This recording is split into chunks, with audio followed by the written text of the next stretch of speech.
From gilded rooftops and imperial palaces to glass elevators soaring into the Alps, Innsbruck delivers a day packed with royal history, panoramic views, and Tyrolean charm.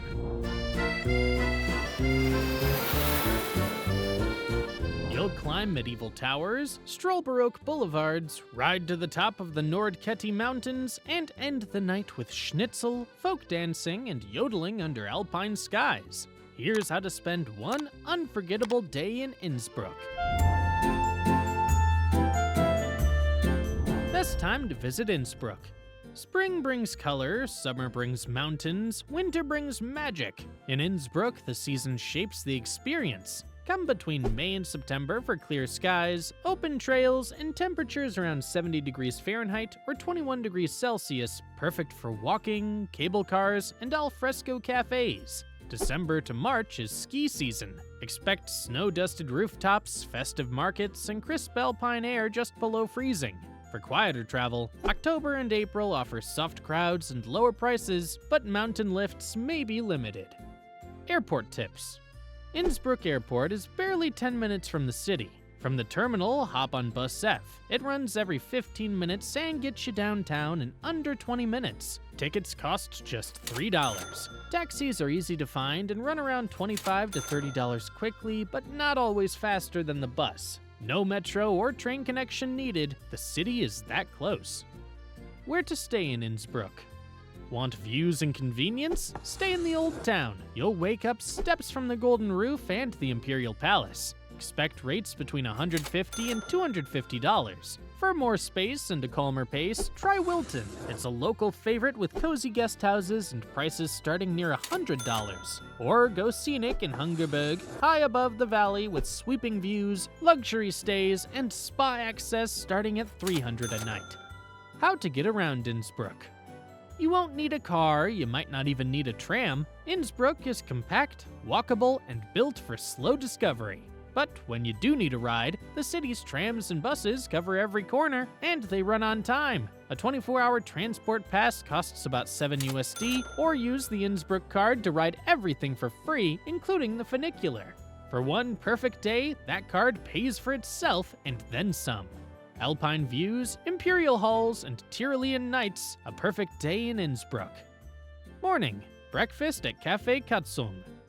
Start your day at Café Katzung, a relaxed Tyrolean cafe right in the heart of Old Town. It's a favorite for its French-style breakfasts, buttery croissants, and strong Viennese coffee served in porcelain cups. If you're craving something heartier, try their warm omelet with vegetables and a basket of fresh bread, or go local with the Emperor's favorite, a classic Kaiser roll with farmer's ham, horseradish, and pickle. Expect to spend around 12 to 18 USD and enjoy the view. You're surrounded by medieval arcades and centuries of history, just steps from Innsbruck's most iconic sights. The Golden Roof. Right in the heart of Innsbruck's Old Town, you'll spot it on a balcony flashing gold in the morning light. The Golden Roof was built in 1500 for Emperor Maximilian I as a showpiece for his newly unified empire. It's covered in over 2,600 copper tiles, all gilded in real gold leaf, and it became his front row seat for festivals, parades, and tournaments in the square below. But it's more than a glittering monument. Look closer and you'll see detailed reliefs beneath the balcony scenes of the emperor with his two wives, dancers, jesters, and coats of arms from across the realm. These carvings tell stories of political alliances, lineage, and Maximilian's ambition to be remembered as the last true knight of the Holy Roman Empire. Step inside the small museum hidden behind the balcony. It's quick, interactive, and filled with personal artifacts, imperial documents, and multimedia exhibits that bring the Habsburg world to life. Tickets cost about $6. Insider tip. The Innsbruck card makes everything easier. It covers Golden Roof entry, the Nordkette cable cars, public transport, and more than 20 top sites, all for about $54 USD. If you're planning to see the best of Innsbruck, this pass pays off fast. Helblinghaus. Just a few steps from the golden roof stands one of Innsbruck's most ornate facades, Helblinghaus. At first glance, it might look like a Rococo fantasy, pastel windows trimmed in white stucco, with floral garlands, cherubs, shells, and curling stone vines that seem to grow out of the walls. Every inch of it was crafted to impress. The building dates back to the 15th century, but the dazzling stucco work was added in the 1730s, when Innsbruck's merchant class began to flaunt their wealth through architecture. It's named after Sebastian Helbling, a baker who owned it in the 19th century, long after its decorative heyday. Helblinghaus never opened to the public, and it doesn't need to. You won't need long here, just a moment to look up, take a photo, and admire how one small townhouse became the most extravagant detail in the old town skyline. City Tower.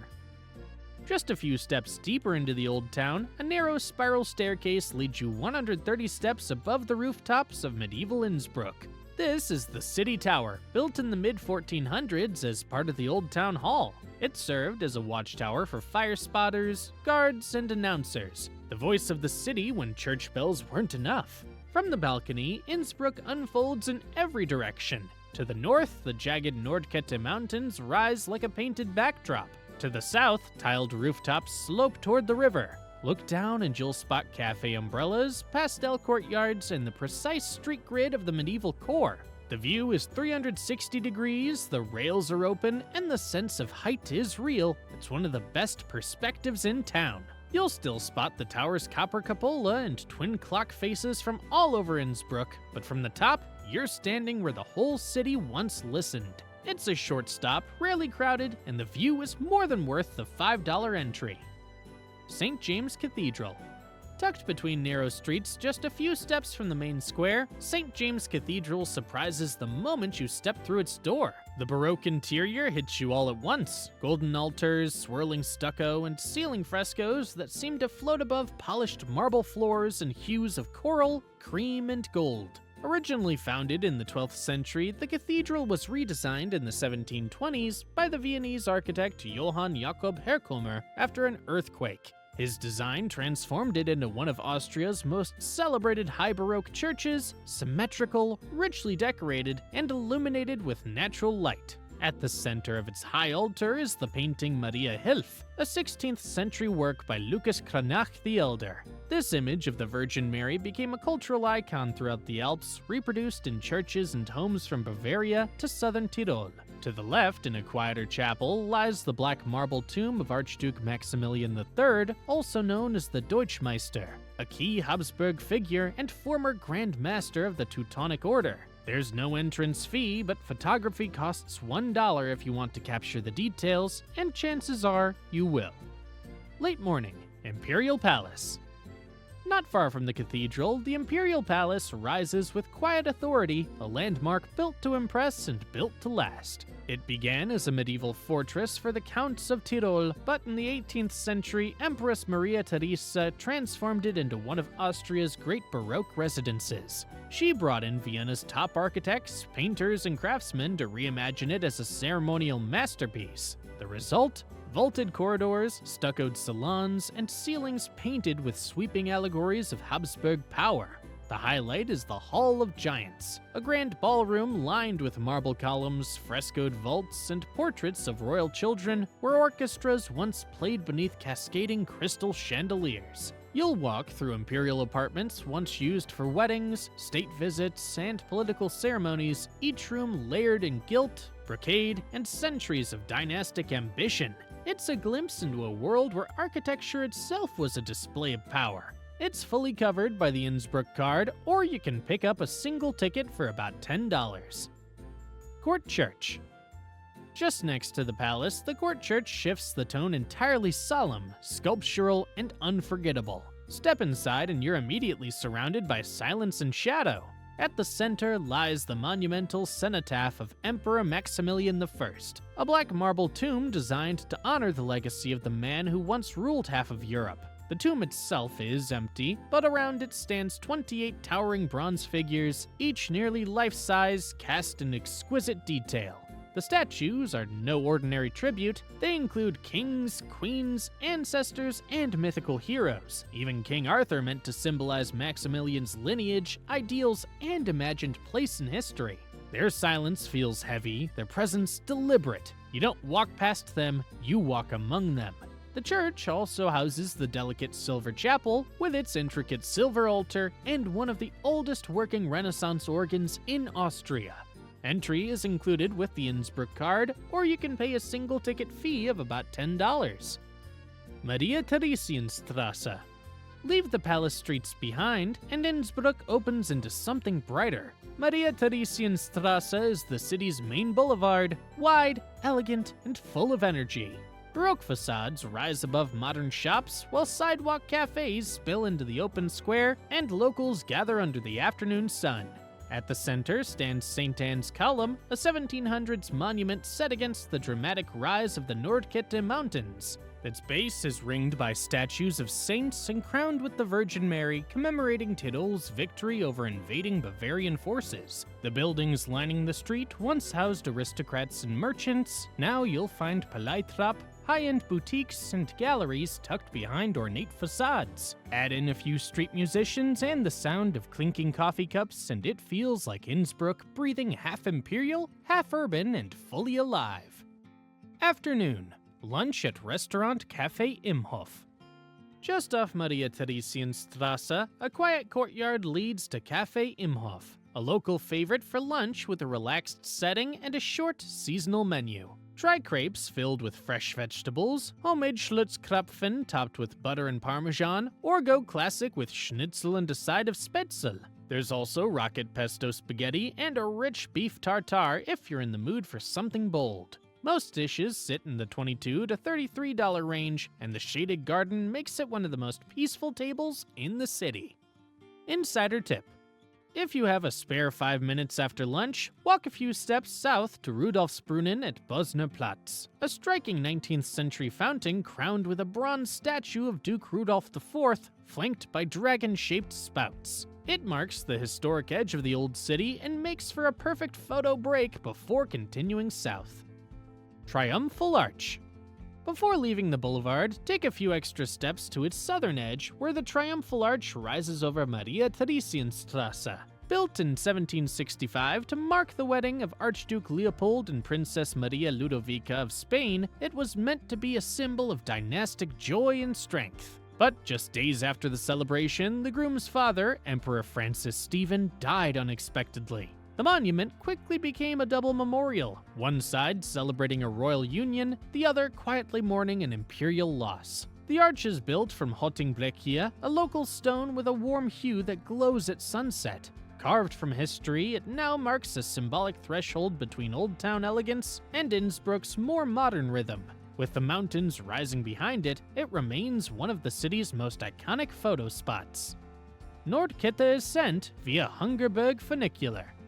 From the heart of the city, it takes just minutes to reach the edge of the Alps. The Nordkette ascent begins with the futuristic Hofburg funicular, designed by architect Zaha Hadid, and glides uphill through tunnels and sleek, wave-shaped glass stations until the rooftop falls away beneath you.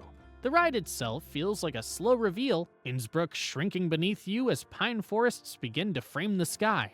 Every station you pass is a blend of modern form and alpine function, each one more dramatic than the last. At the top, cable cars continue the climb first to Seegrube, then to Helblinghaus, perched at over 7,400 feet, 2,256 meters. The views here are unreal. Jagged peaks in one direction, the entire Inn Valley in the other. On clear days, you can even see a glimpse of the Italian border shimmering in the distance. The ride is included with the Innsbruck card. Without it, a full round-trip ticket to the summit costs just over $40.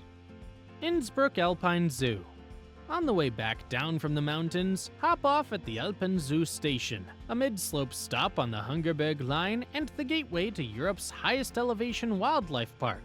Tucked into a forested hillside above the city, the Innsbruck Alpine Zoo focuses entirely on species native to the Alpine region. The enclosures blend naturally into the terrain, with bears tigers and lynx roaming wooded habitats, ibexes perched confidently on rocky ledges, and golden eagles soaring overhead in sweeping aviaries. You'll also spot marmots, otters, wildcats, and dozens of alpine bird species in a setting designed to reflect the real environments. Interpretive signs throughout the zoo share insights into alpine ecosystems and conservation efforts, making it both a family-friendly stop and a surprisingly educational one. There's even a small aquarium and terrarium section focused on high-altitude amphibians and reptiles. The walking paths slope gently downhill, making it easy to explore without retracing your steps, and the mix of mountain air and forest shade gives everything a calm, natural rhythm.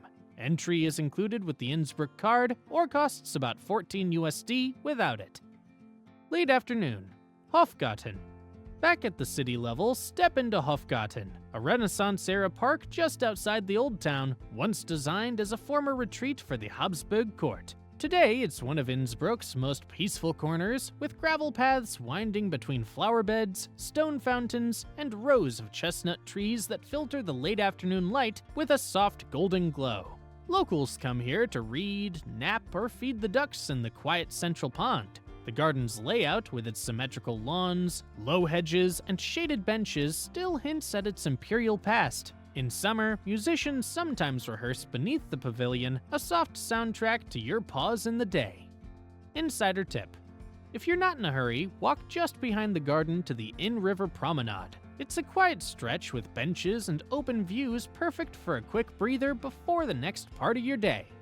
Evening, Bergisel ski jump. As the light begins to shift, head just outside the city center to the Bergisel ski jump, a bold piece of modern architecture perched high above Innsbruck. Like the Hungerberg stations, the ski jump was also shaped by Zaha Hadid's futuristic style. The tower slices into the sky with steel and glass, offering one of the best vantage points over the valley. Ride the elevator to the viewing platform and you'll see the full arc of the Alps, the curve of the city, and if you're lucky, jumpers in training flying down the 90-meter ramp. The cafe at the summit offers drinks with a view, and the structure itself is as much a work of art as a sporting venue. It's included with the Innsbruck card, or costs around $12 without it. Insider tip: if you're more into history than architecture, consider swapping this for Ambras Castle, a Renaissance palace filled with Habsburg portraits, rare armor collections, and landscaped gardens. It's not included with the Innsbruck card, but entry costs just $17. Tyrolean evening with the Gundolf family. As night falls, step into one of Innsbruck's most spirited traditions. The Gundolf family's Tyrolean evening has been a local favorite for decades, blending folk songs, alpine dancing, and a few well-timed jokes into one of the most entertaining nights in the city. Held at Alpensaal, the atmosphere is lively but warm, with long wooden tables, clinking glasses, and a stage that fills with accordion players, slap dancers, and yodelers in full traditional costume. The show kicks off at 8:30 p.m. and runs for about 90 minutes, keeping a fast rhythm and plenty of audience energy. You can book a show-only ticket with a drink for around $42, or go for the full dinner and show package with a 3-course Tyrolean meal served beforehand for about $70. Insider tip: the Innsbruck card gives you 25% off the show-only ticket, so if you'd rather enjoy dinner at a separate restaurant before or after, it's an easy way to catch the full performance without committing to the full package. Dinner at Restaurant Marta. Round out the night with dinner at Restaurant Marta, a stylish gem tucked beneath the historic railway arches in Innsbruck Viaduktbogen district. The space is warm and vaulted with soft lighting, stone walls, and a laid-back elegance that feels quietly confident. Start with one of their craft cocktails or a glass of Austrian wine, then dive into the dish they're known for, Zweibelrostbraten, a rich roast beef topped with crispy onions and served with buttery potatoes. There's also a standout beef tartare served with brioche, or seasonal plates built around local ingredients and modern twists. Expect to spend around $35 to $45 for a starter, main, and drink, a fitting end to a full day of alpine air, imperial halls, and Tyrolean rhythm. Innsbruck is one of those rare cities where royal history and mountain air come together in perfect balance. From quiet gardens to rooftop views, golden halls to alpine folk songs, it's a day you won't forget. If you enjoyed this guide, don't forget to like, subscribe, and turn on notifications. And if Austria is on your list, check out our full travel series covering Salzburg, Vienna, and beyond. More unforgettable days await.